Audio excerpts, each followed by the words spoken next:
Great, thanks. How are you, David? Hi, I'm good, thank you. Let me just accept it here.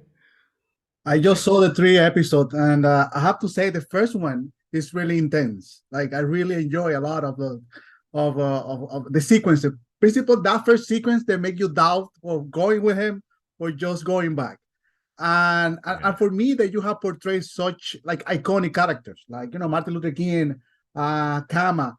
Uh, how was bringing to life Bass Reeves? Because this is a black perspective of a Western.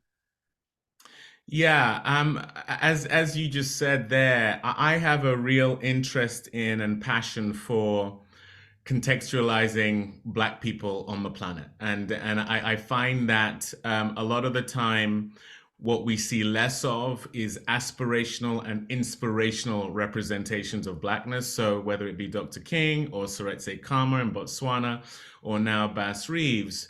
To me, I find it very confusing that these stories haven't been told already. And so I become very passionate about seeing them getting told. And the extraordinary thing about Bass Reeves is this is a man who went from enslavement to empowerment in a very short space of time and went on to have a 32-year career in law enforcement, exemplary. People call him the greatest lawman of the West. And when you have such a beloved genre like the Western, and we never get to see Black cowboys or Black lawmen, that feels like something to be fixed. And this feels like the right character to try to start doing that. Because usually we have seen black people in Western, but in fiction, like Yes. we did with Django and so many other TV shows. But for me, this is truly honest and make it human. It's like you say, it comes from slavery to do something as important. So, but like also, I have read that you spent 8 years developing this show. Why do you spend so much time, and why the dedication? Why the passion? It wasn't 8 years developing the show. It was 8 years trying to get the show made. I first became aware of Bass Reeves through a producer in 2014, and then we tried to get it bought to be made in 2015. Tried again in 2017. No one in Hollywood wanted to touch it. First time around, they said, we're not doing it because no one's doing Westerns. Second time we went out, they went, we're not doing it because everyone's doing Westerns. That's how you know it's like something else is going on here. So it's been that long since I've been trying to get it made, but with Paramount Pictures and 101 Studios, or Paramount Plus, I should say, and 101 Studios, that development started about 3 years ago, towards where we are right now. And the thing I couldn't have anticipated, which I'm so proud of and happy with, is getting to tell it at this scale.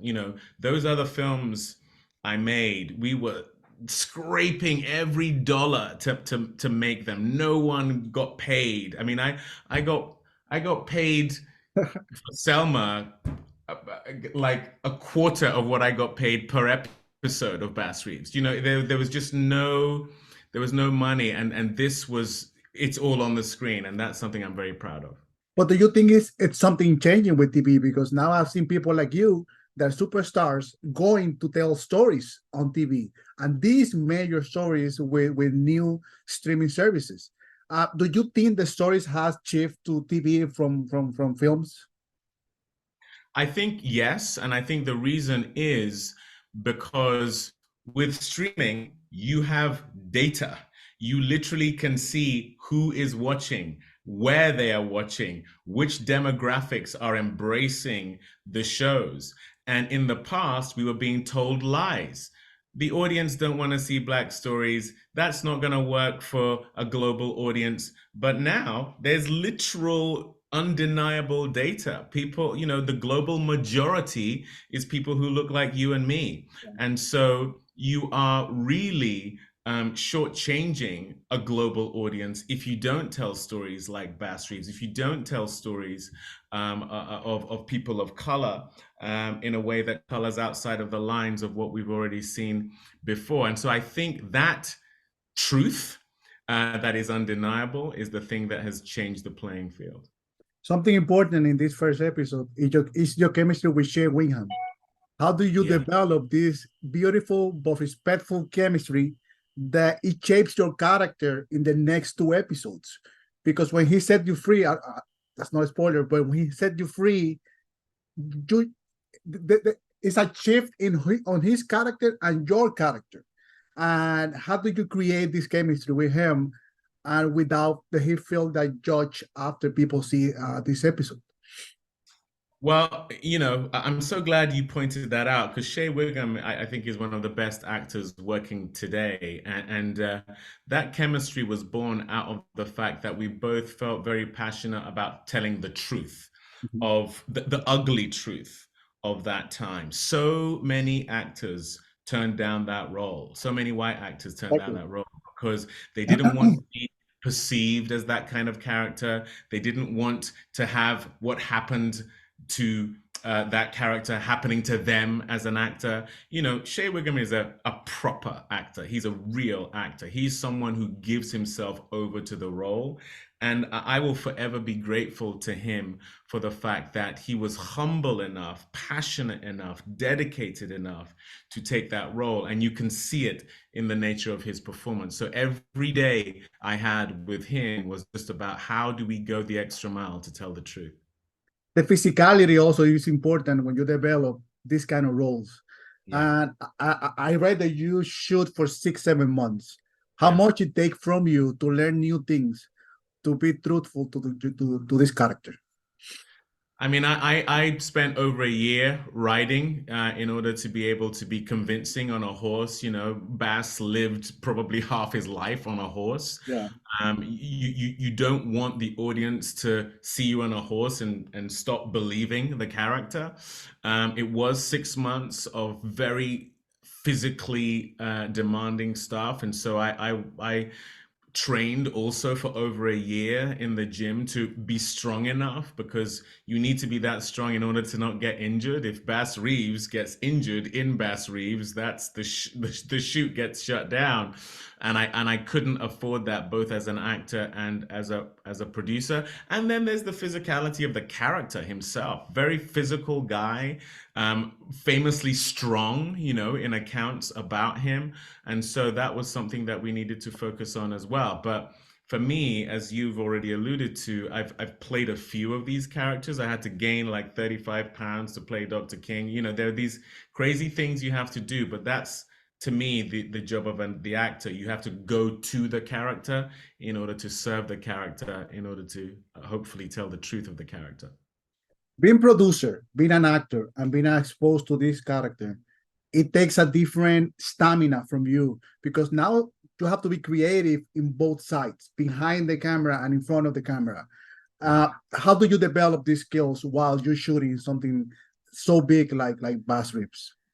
Yeah, I'll be honest with you, it's tough because sometimes you're talking to the studio between takes, and then you're jumping on a horse, and then you're back to the call. Budget and coming back and everything. Yeah, and for anyone who watches the show, there's an accent, there is physicality, there is, sometimes we would shoot scenes from episode 1 and episode 8 in the same day, and the show covers 15 years in Bass Reeves' life, and so there are all sorts of micro changes you have to put in there to make sure the character is working, and sometimes that's involved when you're doing episode 1 and episode 8 in the same day.